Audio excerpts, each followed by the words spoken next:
ಇಂದು ಮಾಜಿ ಪ್ರಧಾನಿ ಅಟಲ್ ಬಿಹಾರಿ ವಾಜಪೇಯಿ ಅವರ ಪುಣ್ಯಸ್ಮರಣೆ. ಇಂದು ದೇಶಾದ್ಯಂತ ಎಲ್ಲ ರಾಜ್ಯಗಳ ಬಿಜೆಪಿ ಕಚೇರಿಗಳಲ್ಲಿ ಅಟಲ್ ಸ್ಮರಣೆ ಕಾರ್ಯಕ್ರಮವನ್ನು ಆಯೋಜಿಸಲಾಗಿದೆ. 2018ರ ಆಗಸ್ಟ್ 16ರಂದು ಅಟಲ್ ಬಿಹಾರಿ ವಾಜಪೇಯಿ ನಿಧನರಾದರು. ವಾಜಪೇಯಿ ಅವರ ಪುಣ್ಯಸ್ಮರಣೆಯ ಸಂದರ್ಭದಲ್ಲಿ ದೆಹಲಿಯಲ್ಲಿರುವ ಅಟಲ್ ಬಿಹಾರಿ ವಾಜಪೇಯಿ ಅವರ ಸ್ಮಾರಕ ಸದೈವ ಅಟಲ್ಗೆ ರಾಷ್ಟ್ರಪತಿ ದ್ರೌಪದಿ ಮುರ್ಮು, ಉಪರಾಷ್ಟ್ರಪತಿ ಸಿಪಿ ರಾಧಾಕೃಷ್ಣನ್ ಮತ್ತು ಪ್ರಧಾನಿ ನರೇಂದ್ರ ಮೋದಿ ಭೇಟಿ ನೀಡಿ ಶ್ರದ್ಧಾಂಜಲಿ ಅರ್ಪಿಸಿದರು.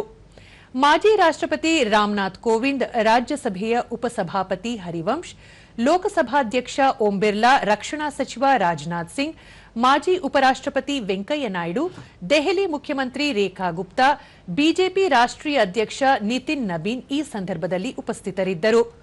ಸ್ಥಳದಲ್ಲಿ ಸರ್ವಧರ್ಮ ಪ್ರಾರ್ಥನೆ ಏರ್ಪಡಿಸಲಾಗಿತ್ತು.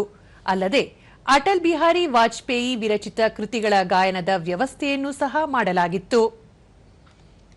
अटल बिहारी वाजपेयी 1951 में जनसंघ और उसके बाद 1980 में भाजपा के संस्थापक सदस्य थे। पार्टी की स्थापना होने के साथ ही वे इसके पहले अध्यक्ष भी रहे।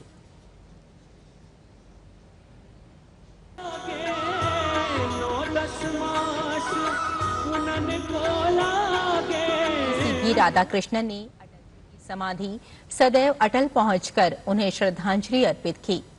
इस अवसर पर पूर्व राष्ट्रपति रामनाथ कोविंद, पूर्व उपराष्ट्रपति एम वेंकैया नायडू और दिल्ली की मुख्यमंत्री रेखा गुप्ता ने भी समाधि स्थल पर पुष्पांजलि अर्पित कर भारत रत्न अटल बिहारी वाजपेयी को नमन किया।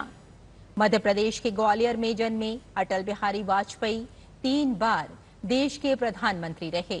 उन्हें वर्ष 2015 में 16 अगस्त 2018 को नई दिल्ली में उनका निधन हुआ।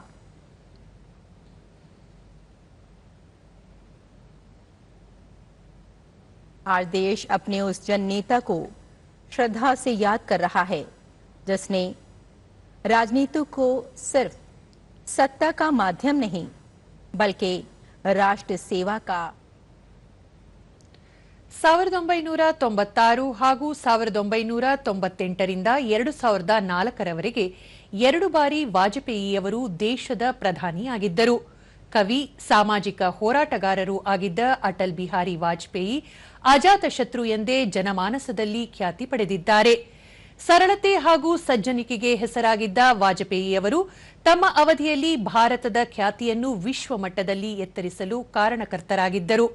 ದೇಶಾದ್ಯಂತ ರಸ್ತೆ ಸಂಪರ್ಕಗಳ ಅಭಿವೃದ್ಧಿ ಸೇರಿದಂತೆ ಹಲವು ಸ್ಮರಣಾರ್ಹ ಕಾರ್ಯಗಳನ್ನು ಕೈಗೊಳ್ಳುವ ಮೂಲಕ ಅಟಲ್ ಬಿಹಾರಿ ವಾಜಪೇಯಿ ಅಮರರಾಗಿದ್ದಾರೆ.